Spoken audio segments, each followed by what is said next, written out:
সুপ্রিয় দর্শনার্থীবৃন্দ, স্বাগত জানাচ্ছি আমার নতুন ভিডিও।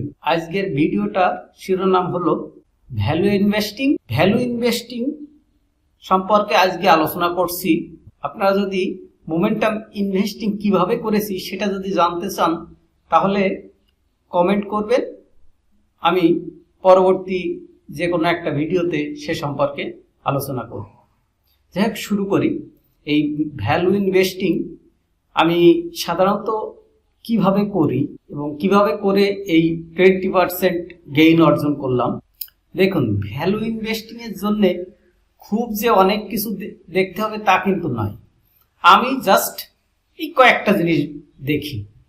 এই যে রেভিনিউটা, সেই এখানে আমি চার্টে নিজেই একটা চার্ট তৈরি করে নিয়েছি। এই কোম্পানির ফিনান্সিয়াল স্টেটমেন্ট থেকে 2018 থেকে 2025 পর্যন্ত যেটা বার্ষিক রিপোর্ট থেকে ডাটাগুলো নিয়েছি এবং 2026-এ যেটা ওদের সেকেন্ড কোয়ার্টার যে পাবলিশ হয়েছে তার থেকে ডাটাগুলো নিয়ে এটা অ্যানালাইজড করে এই ডাটাগুলো পুট করেছি মাত্র এখানে, এবং ডাটাগুলো পুট করে তার থেকে এই গ্রাফটা তৈরি করেছি। এখানে গ্রাফে দেখেন লক্ষ্য করার মতো কি কি আছে।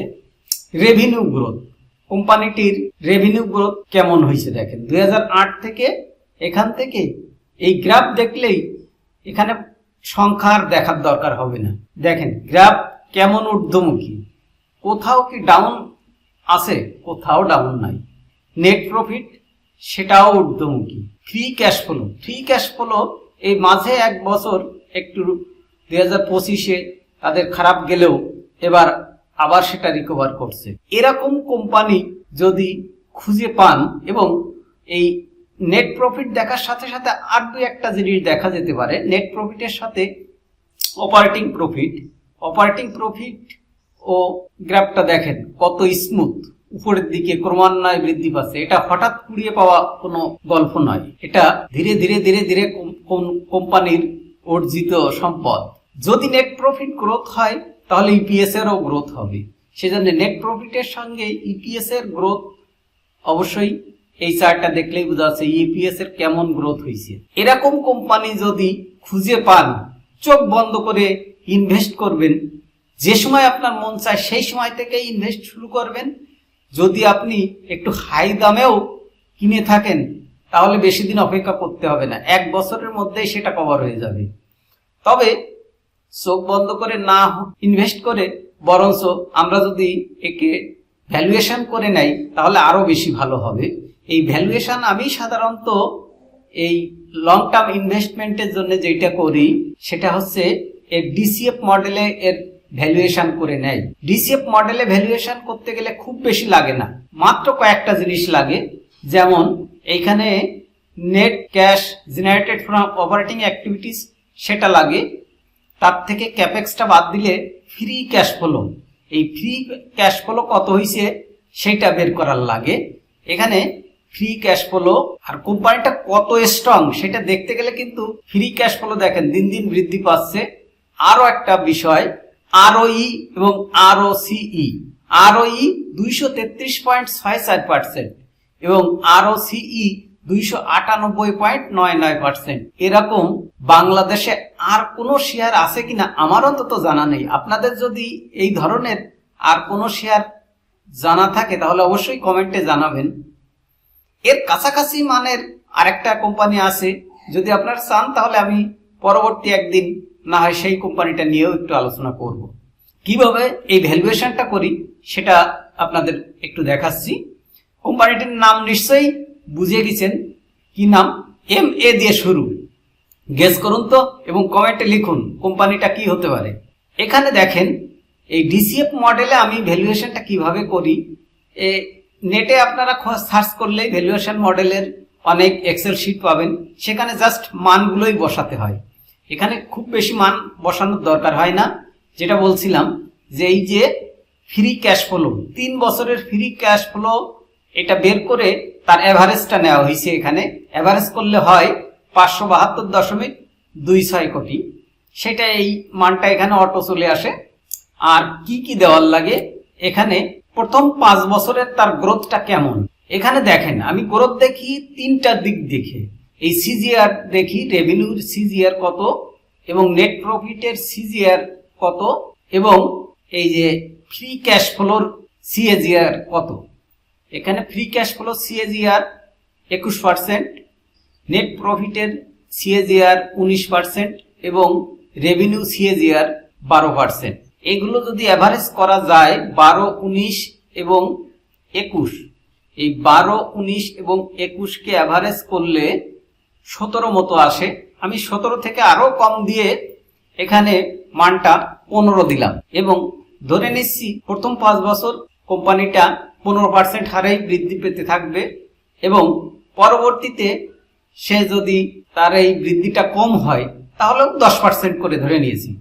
টার্মিনাল গ্রোথ রেট 10 বছর পরে কতটুকু ধরতে পারি সেটাই এখানে 3% ধরেছি। ডিসকাউন্ট রেট এটা 10.87, 10 বছরের ট্রেজারি বন্ডের ইল্ড এবং কারেন্ট প্রাইস 27.50 আজকের দিনে। এই হিসাবে এক্সেল শিটে যদি আমরা বসাই এবং এখানে যদি মার্জিন অফ সেফটি যদি 15% মার্জিন অফ সেফটি রাখি তাহলে কোম্পানির ভ্যালুয়েশন আসছে 4096 টাকা, বর্তমান প্রাইস 2750 টাকা। তাহলে মার্জিন অফ সেফটি কত? 43% মার্জিন অফ সেফটি। এবং এটা আমি আবার আরো 2-3টা মেথডে একটু যাচাই করি। এভারেজ পিই, কোম্পানিটার পিই যে যা আছে সেই পিইটাকে এভারেজ করি। এখানে দেখেন আমি এই চার্টে এভারেজ পিইটা দিয়েই রাখছি। এই পিই এভারেজ পিই হচ্ছে 19.8, যেটা বর্তমানে পিই কত আছে? বর্তমানে পিই আছে কিন্তু 12.44। তাহলে কত কম আছে? এই ডাউন মার্কেটে প্রত্যেকটা কোম্পানি দাম কমতে থাকে, তখন যদি এরকম তার এভারেজ পিই থেকে অনেক কম দামে পাওয়া যায় তাহলে কিন্তু সোনায় সোহাগা। এই এভারেজ পিই হিসেব করে তার বর্তমান সেকেন্ড কোয়ার্টার পর তার ইপিএস আসতেছে 221 টাকা। 221 টাকা অনুযায়ী তার কিন্তু প্রাইস আসে 3714 টাকা। এবং যদি আমরা এফএমজি সেক্টরের এভারেজ পিই নেই, এফএমজি সেক্টর সব সেক্টরেরই এভারেজ পিই কমে গেছে। এফএমজি সেক্টরের বর্তমান এভারেজ পিই 13.6, সেই অনুযায়ীও তার মূল্য 2551। এই তিনটে এভারেজ করলে বর্তমান দাঁড়ায় 3454। তাহলে এর থেকে যত কমে পাওয়া যাবে সেটা তত কমে কিনতে পারলে বেশি ভালো। যেহেতু বর্তমান দাম 2750 টাকা, তাহলে বর্তমানে নিশ্চয়ই কোম্পানিটা কিনা কোনো লসের না। ভ্যালু ইনভেস্টিং এর মূলই যখনই দাম কমবে তার ইন্ট্রিনসিক ভ্যালু অপেক্ষা অনেক চিপ রেটে পাওয়া যাবে তখনই শেয়ারটি কিনে রাখতে হবে এবং ধৈর্য ধরে 2-3 বছর অপেক্ষা করলেই এর ডিভিডেন্ড অবশ্যই, ডিভিডেন্ড তো চমৎকার ডিভিডেন্ড দিচ্ছে বর্তমানে। এই ডিভিডেন্ডের পে আউট রেশিওটা দেখেন, পে আউট রেশিও কত? গত বছর হয়েছে 202%, আগের বছর মাত্র 200% ডিভিডেন্ড দেওয়াতে সেটা পুষায় দিছে গত বছর।